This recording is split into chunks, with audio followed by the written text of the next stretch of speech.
Imagine you're floating in space. Just you, the stars, and a stick figure friend named Bob. Suddenly, Bob spots a strange, dark sphere in the distance. Ooh, a cosmic jelly bean. Spoiler alert, it's not a jelly bean. It's a black hole. The moment he says it, he starts drifting toward it. What happens next?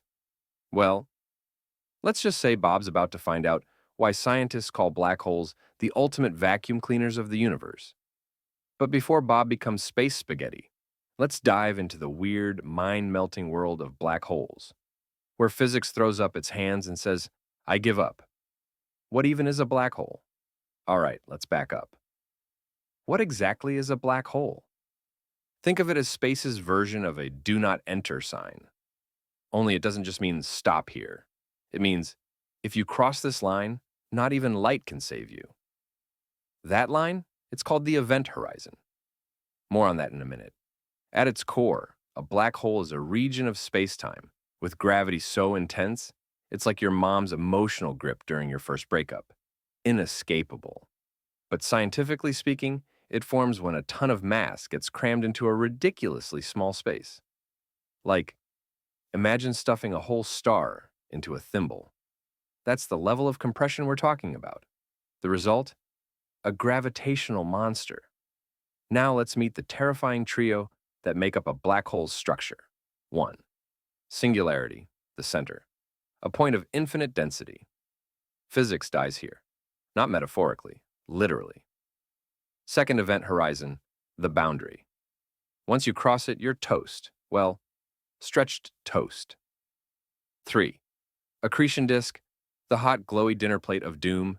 Made of gas and dust, it swirls like a cosmic milkshake around the black hole. This is actually what we see when we see black holes, because the hole itself is invisible. And sometimes, if the black hole is feeling dramatic, it shoots out jets of plasma from its poles like a cosmic fire hose. Why? No one knows.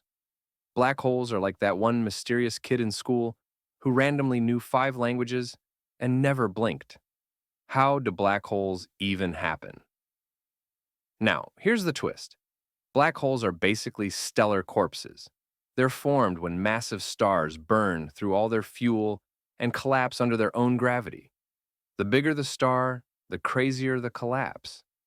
Let's say you've got a star about 10 times the mass of our sun. Once it finishes its nuclear fusion party, gravity crashes the whole thing inward. If what's left over is more than about 3 solar masses, boom, black hole. Now, there are also supermassive black holes. These lie at the center of galaxies, including our own Milky Way.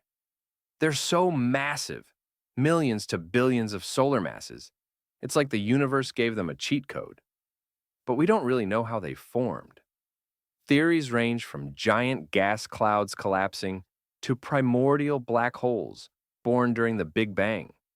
It's cosmic guesswork with a dash of existential dread. And then there are the middle children of the black hole family, intermediate mass black holes. Rare, mysterious, and mostly ignored at family reunions. Sad. Black holes, not actually suction cups. Okay, quick myth-busting moment. Black holes don't suck stuff in like a cosmic Roomba. They pull things in via gravity, just like any other massive object. You could orbit a black hole safely if you stay far enough away.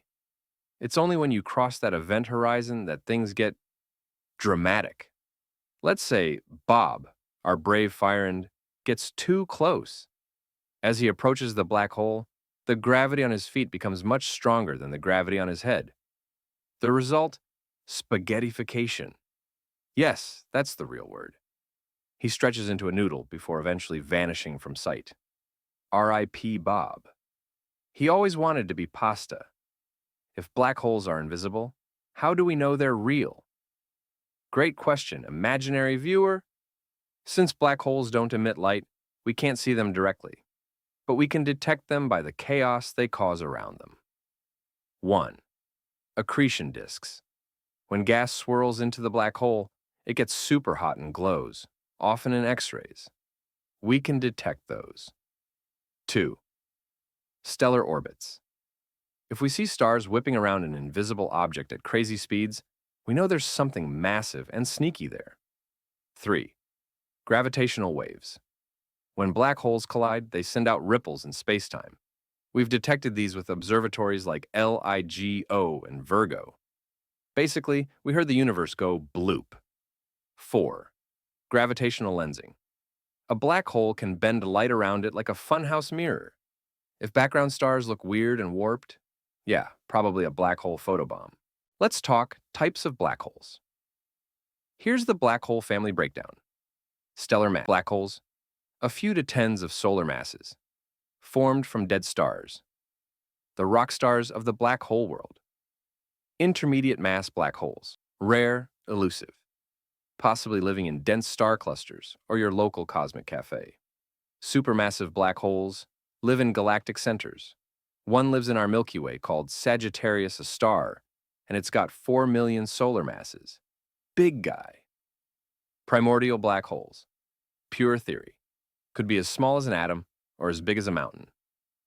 No proof yet. Might be lurking in your closet. Just kidding. Probably. The weird physics of black holes. Let's get nerdy. Black holes are defined by just 3 things: mass, charge, and spin.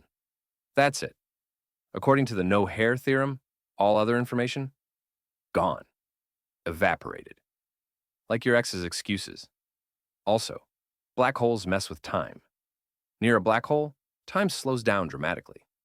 So if Bob were near one for an hour, he might come back to find that 100 years have passed on Earth. That's not sci-fi, that's physics. It's called gravitational time dilation, and it's real. Rotating black holes also have something called an ergosphere, where space itself is dragged along by rotation. You could, in theory, extract energy from this region. Future humans, take notes. We might need that. Jet setters of the cosmos. Sometimes, black holes get extra fancy and shoot out jets of plasma. These aren't your average fireworks. They travel near the speed of light and can stretch millions of light years. How? Scientists think magnetic fields twist inside the accretion disk, funneling charged particles out through the poles. It's kind of like a cosmic sneeze, but way more intense. These jets can heat up galaxy clusters, blow away gas, and even shut down star formation. Basically, black holes are the universe's very dramatic influencers. Supermassive black holes and galaxy drama. You thought black holes just sat quietly in the middle of galaxies? Nope. They shape entire galaxies. When they're active, like during a feeding frenzy, they power active galactic nuclei, AGN.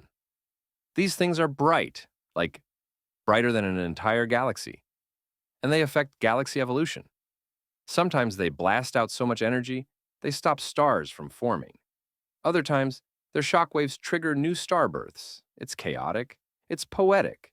It's basically a cosmic soap opera. Also, there's a weird correlation. The bigger a galaxy's central bulge, the bigger its black hole. It's like black holes and galaxies grow up together. Besties from birth. So, what have we learned?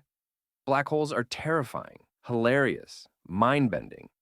They warp time, shred matter, shoot plasma across the universe, and somehow still remain invisible. They're the divas of the cosmos, mysterious, dangerous, and totally fabulous. And guess what? Scientists believe there could be millions of them in our galaxy alone.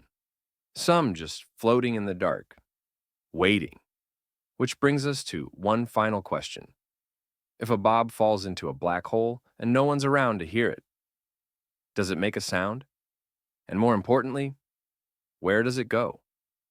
Could black holes be portals, wormholes, gateways to other universes?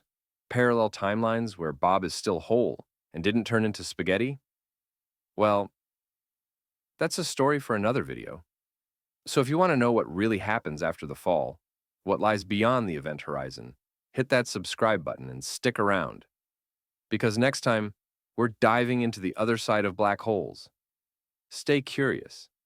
Stay cosmic.